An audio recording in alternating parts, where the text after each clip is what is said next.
Hello student, मैं हूं मलिका हिजाब, Jamshedpur workers college Jamshedpur, department of commerce. आज मैं बीकॉम ऑनर्स सेमेस्टर 5 का पेपर ह्यूमन रिसोर्स मैनेजमेंट का जो पेपर है उसके कुछ ऑब्जेक्टिव्स लेकर आई हूँ। 10 ऑब्जेक्टिव्स मैं बताऊँगी और उसके आंसर्स भी बताऊँगी और साथ ही आंसर्स का एक्सप्लेनेशन भी करूँगी, यानी कि आंसर को एक्सप्लेन भी करूँगी।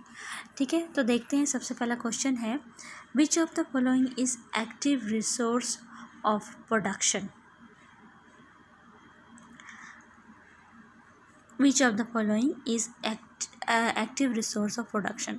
निम्नलिखित में उत्पादन का सक्रिय साधन है, जिसमें 4 ऑप्शन दिए हुए हैं। फिजिकल रिसोर्स, भौतिक संसाधन, ह्यूमन रिसोर्स मानव संसाधन, फाइनेंशियल रिसोर्स वित्त संसाधन, वाटर रिसोर्स यानी कि जल संसाधन।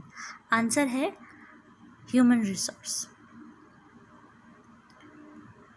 ह्यूमन रिसोर्स जो है वो प्रोडक्शन का एक्टिव रिसोर्स होता है, क्योंकि यहाँ पर जो जितने भी प्रोडक्शन के रिसोर्सेज होते हैं वो सभी डिसएक्टिव होते हैं, एक्टिव नहीं होते हैं। उन सभी को काम में लगाने का काम ह्यूमन रिसोर्स का ही होता है। ह्यूमन रिसोर्स ही फिज़िकल रिसोर्स, फाइनेंशियल रिसोर्स और वाटर रिसोर्स को काम पे लगाते हैं, तभी प्रोडक्शन का काम होता है। इसलिए हम ह्यूमन रिसोर्स को एक्टिव रिसोर्स कहते हैं। नेक्स्ट क्वेश्चन देखते हैं हम लोग।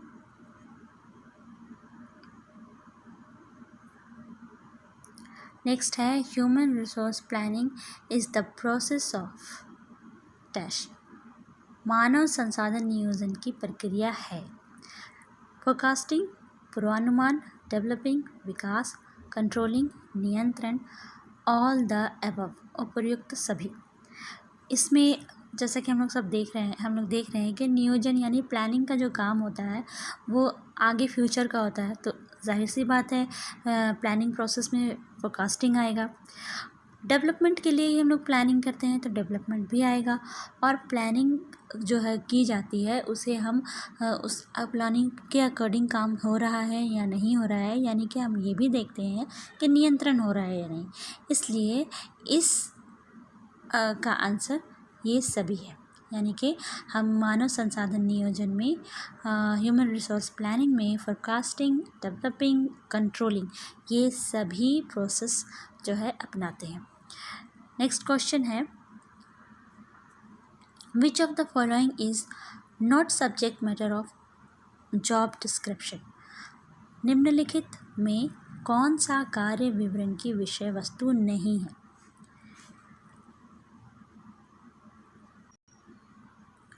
जॉब इंट्रोडक्शन, कार्य परिचय, वर्किंग कंडीशन, कार्य वातावरण। नंबर सी है machine, tools and instrument. D personal characteristics.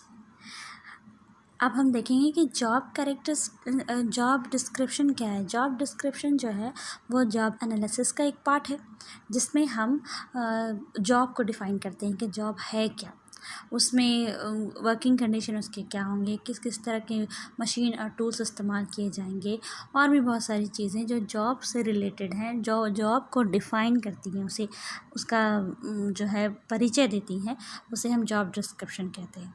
तो ये 3 ऑप्शन तो जॉब डिस्क्रिप्शन का पार्ट दिखाई दे रहा है, सब्जेक्ट मैटर है, लेकिन जो डी ऑप्शन वो है पर्सनल कैरेक्टरिस्टिक्स। पर्सनल कैरेक्टरिस्टिक्स ये जॉब स्पेसिफिकेशन में हम लोग देखते हैं।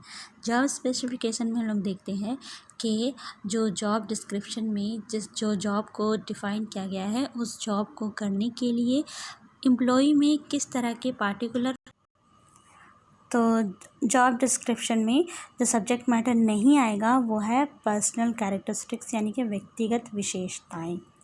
ठीक है, चलते हैं नेक्स्ट क्वेश्चन में। नेक्स्ट क्वेश्चन है हमारा, in which of the following area the application of HRIS is not used. निम्नलिखित में से कौन से क्षेत्र में मानव संसाधन सूचना पद्धति का प्रयोग नहीं किया जाता है। ऑप्शन ए है पर्सनल एडमिनिस्ट्रेशन, कार्मिक प्रशासन, फाइनेंशियल एडमिनिस्ट्रेशन, वित्त प्रशासन, सैलरी एडमिनिस्ट्रेशन, वेतन प्रशासन, परफॉर्मेंस अप्रेजल, निष्पादन मूल्यांकन। इसमें आंसर है फाइनेंशियल एडमिनिस्ट्रेशन यानी कि वित्त प्रशासन। जो ह्यूमन रिसोर्स इंफॉर्मेशन सिस्टम है, ह्यूमन रिसोर्स HRIS का मतलब हुआ कि human resource information system.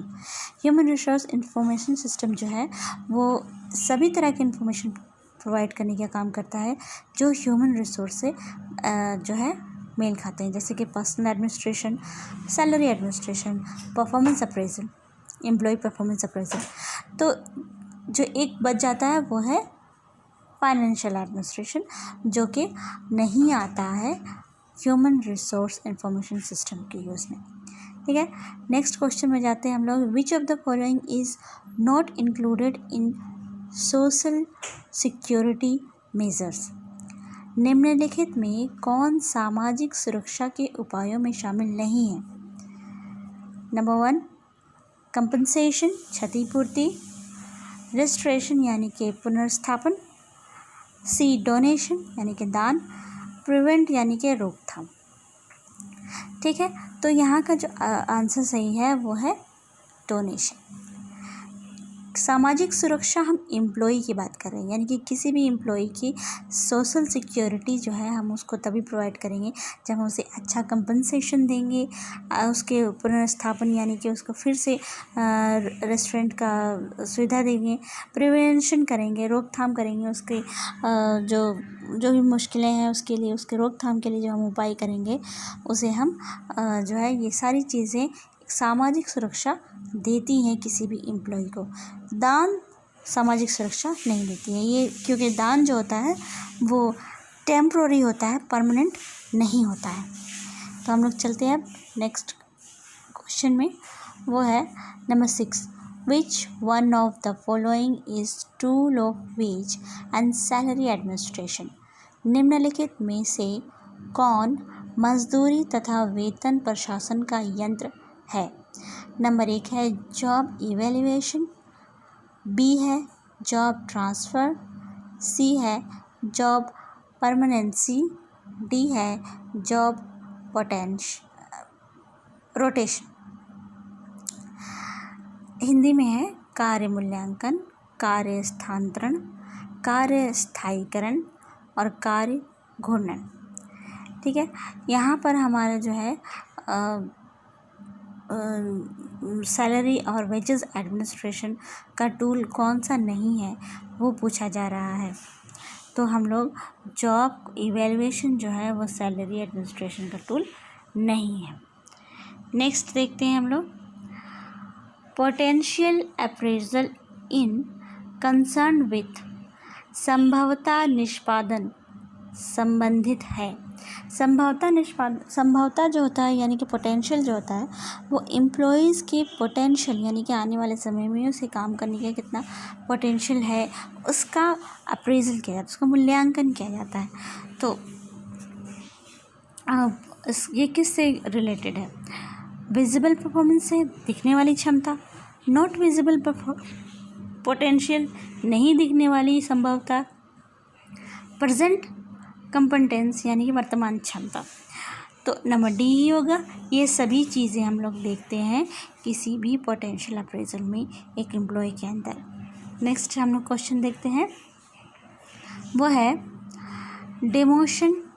Demotion means movement of employees within on organisation.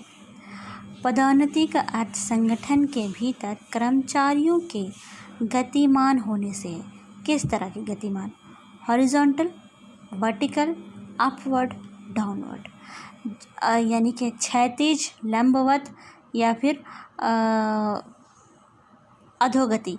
तो आंसर नंबर डी है, अधोगति होगा, क्योंकि डाउनवर्ड यानी जब हम किसी को डिमोशन करते हैं तो उसके पोस्ट से उसे उसके निचले पोस्ट पर भेजते हैं, इसलिए हम उसे डिपोर्ट करते हैं, डिमोशन इसे कहते हैं। ये डाउनवर्ड होता है।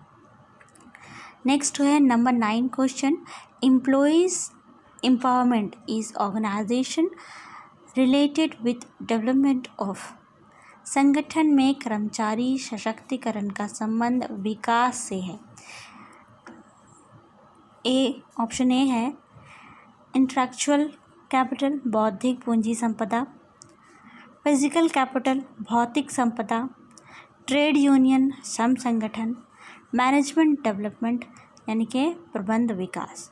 तो यहाँ एम्प्लॉई एम्पावरमेंट का मतलब यही होता है कि एम्प्लॉयज़ का जो बौद्धिक पूंजी जो है उसकी संपदा का विकास करना है, यानी कि इंटेलेक्चुअल कैपिटल। नंबर 10 है interview is a method is used in. साक्षात्कार एक पद्धति के रूप में प्रयोग किया जाता है। किस में प्रयोग किया जाता है? नंबर 1 ट्रांसफ़र हस्तांतरण, बी प्लेसमेंट पदस्थापन, सी रिक्रूटमेंट भर्ती, डी सिलेक्शन चयन। तो इंटरव्यू जो है वो नंबर डी आ जाता है। सिलेक्शन में हम इंटरव्यू का इस्तेमाल करते हैं। ट्रांसफ़र, प्लेसमेंट और भर्ती में हम इंटरव्यू मेथड का इस्तेमाल नहीं करते हैं। एम्प्लॉयज़ के सिलेक्शन के लिए हम इंटरव्यू मेथड का इस्तेमाल करते हैं। तो इस तरह 10 हम जो है क्वेश्चंस हम लोगों ने देखा और उसके एक्सप्लेनेशंस भी देखे। तो नेक्स्ट वीडियो में कुछ और टॉपिक के साथ मिलेंगे। Have a nice day.